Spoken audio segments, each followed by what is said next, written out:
TSE afirma que eleições em primeiro turno ocorreram de forma tranquila em toda Santa Catarina e você vai ver também. Anvisa suspende 70 planos de saúde de serem comercializados no país. Surto de meningite em São Paulo chama atenção para outras áreas do país. As vagas temporárias para o final do ano começam a serem preenchidas, uma boa perspectiva de trabalho para 2023. Essas e outras notícias você acompanha a partir de agora no Informe Região.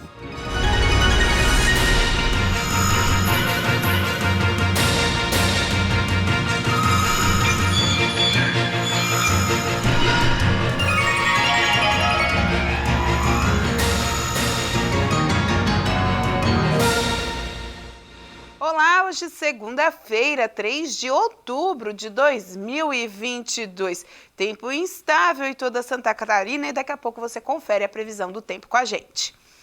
Menos de 9% dos brasileiros estão desempregados, mas ainda existem quase 10 milhões procurando uma vaga no mercado de trabalho.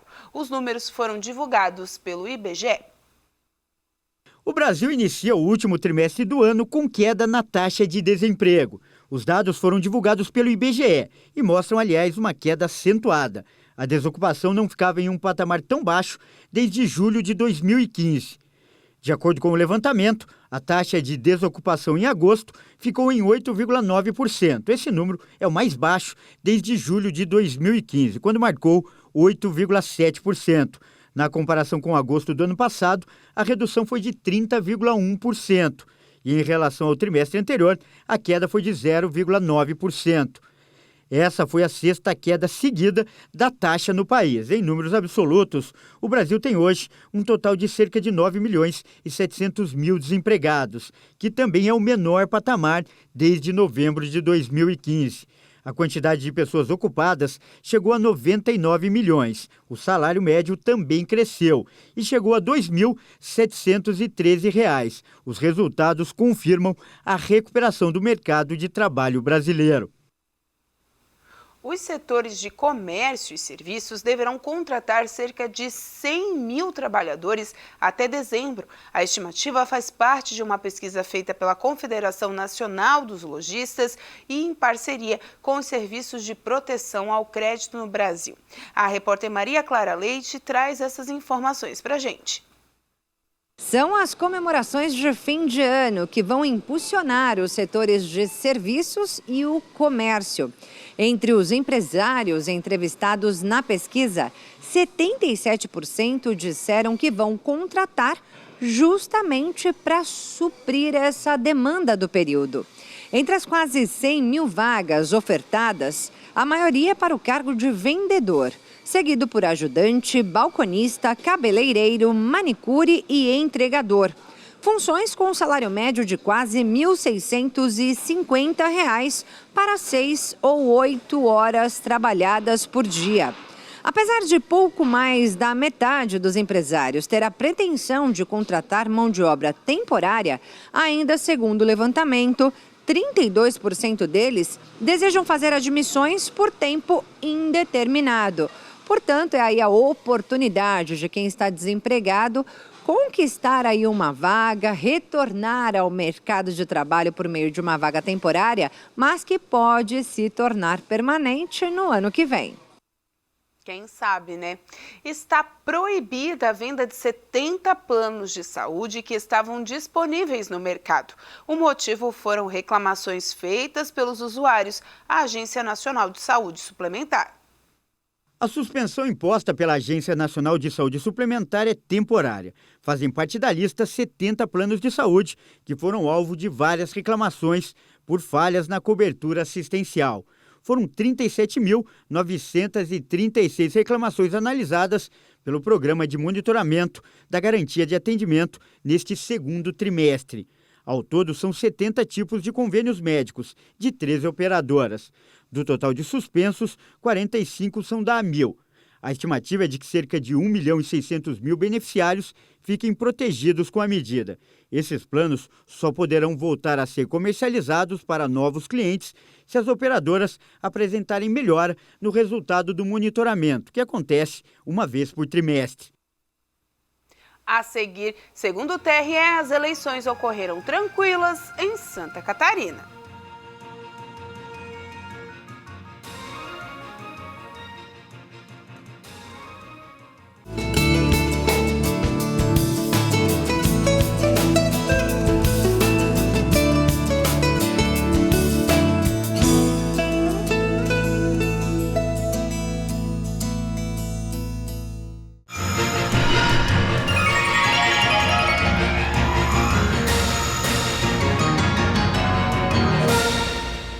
A apresentação do comprovante de vacinação contra a Covid-19 não será mais obrigatória para o embarque em cruzeiros aqui no Brasil.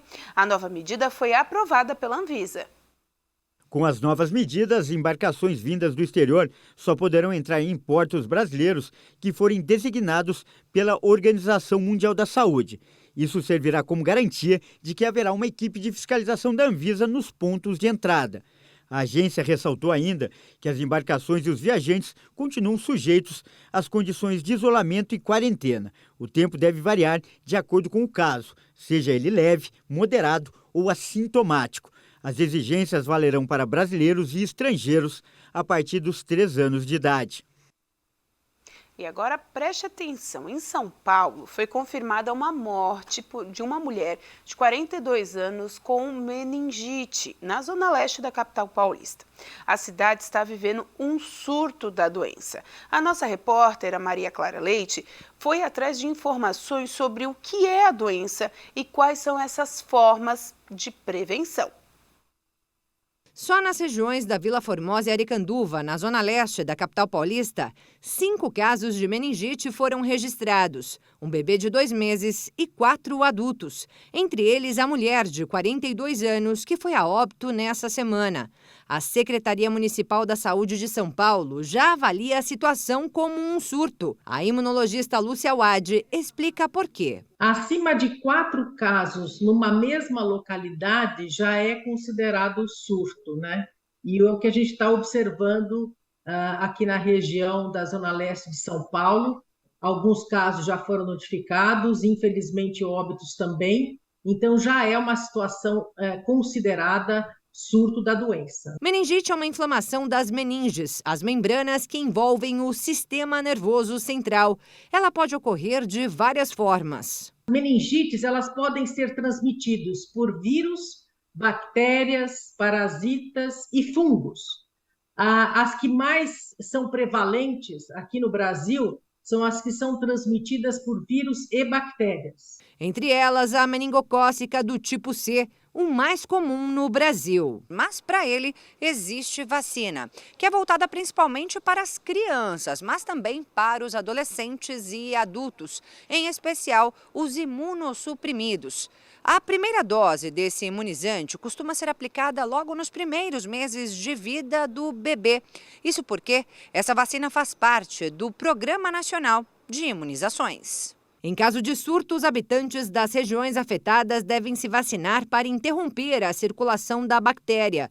Por isso, na capital paulista, a Secretaria Municipal da Saúde informou que a imunização nos 2 bairros atingidos está disponível para moradores com idades entre 3 meses e 64 anos. Até agora, de acordo com a pasta, cerca de 9.000 pessoas foram vacinadas. Pelo fato de ser uma doença altamente contagiosa, é importante que todos os contactantes da pessoa infectada tomem a vacina e também as pessoas que moram próximas ou nessa região onde está sendo evidenciado esse aumento de casos. Mesmo quem já tomou a vacina, doutora? Mesmo quem já tomou a vacina, porque a gente está falando de um surto.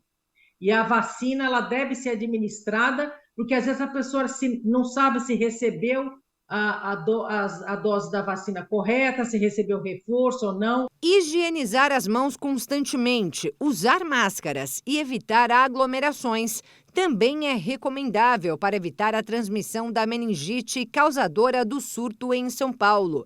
E é preciso se atentar também aos principais sintomas da doença, como dor de cabeça, rigidez do pescoço, mal-estar, náusea, vômito, sensibilidade à luz, febre, confusão mental e manchas vermelhas na pele. Segundo a imunologista, os quadros evoluem rapidamente, podem deixar sequelas e até levar à morte. Por isso a necessidade de, quando a pessoa, a criança apresentar qualquer um desses sintomas, procurar um posto médico